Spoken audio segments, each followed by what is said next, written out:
அண்மை செய்தியாக பார்த்து வருகிறோம். கரூரில் விளம்பர பேனர் தம்பதியினர் மீது விழுந்ததில் ஒருவர் படுகாயமடைந்திருக்கிறார். 3வது மாடி கட்டிடத்தின் மீது இருந்த விளம்பர பேனர் சாலையோரத்தில் நின்றவர்கள் மீது விழுந்ததில் ஒருவர் படுகாயமடைந்திருக்கிறார்.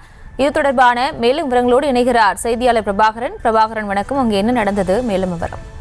வணக்கம் பிரியங்கா. கரூர் மாநகராட்சி பேருந்து நிலையத்துக்கு எதிரில் அமைந்துள்ள வணிக வளாகங்களில் மருந்து கடை, செல்போன் கடை, போட்டோ ஸ்டுடியோ உள்ளிட்ட பல்வேறு கடைகள் அமைந்துள்ளன. இதில் 3 மாடி கட்டிடத்தில் கீழ்த்தளம் மருந்து கடை அமைந்துள்ளது. அப்துல் இம்ரான் என்பவருக்கு சொந்தமான 3 மாடி கட்டிடத்தில் மேல்தளத்தில் செல்போன் கடையும் பிரமாண்ட பைப்பர் விளம்பர போர்டு அமைந்துள்ளது. மிகவும் பழமையான கட்டிடம் என்பதால் கட்டிட சுவரில் விரிசல் ஏற்பட்டு மோசமான நிலையில் உள்ளது. இதன் காரணமாக சுவர் சேதமடைந்து இன்று காலை பிரம்மாண்ட விளம்பர போர்டு கீழே விழுந்தது. கட்டடத்தில் பல்லடைந்த ஒரு பகுதி கான்கிரீட் சுவரும் இடிந்து விழுந்துள்ளது.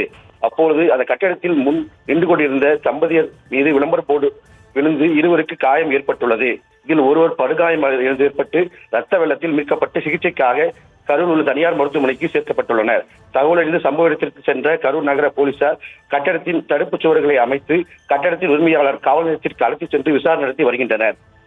மேலும் கரூர் மாநகராட்சி அதிகாரிகள் பழுதடைந்த கட்டடத்தில் அனுமதியின்றி விளம்பர போர்டு வைக்கப்பட்டதால் நடந்துள்ள சம்பவம் குறித்து விசாரணை மேற்கொண்டு வருகின்றனர்.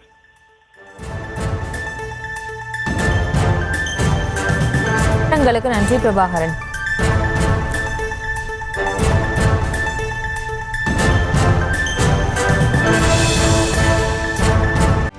செய்திகளை உடனுக்குடனும் துல்லியமாகவும் தெரிந்து கொள்ள சப்ஸ்கிரைப் பண்ணுங்க.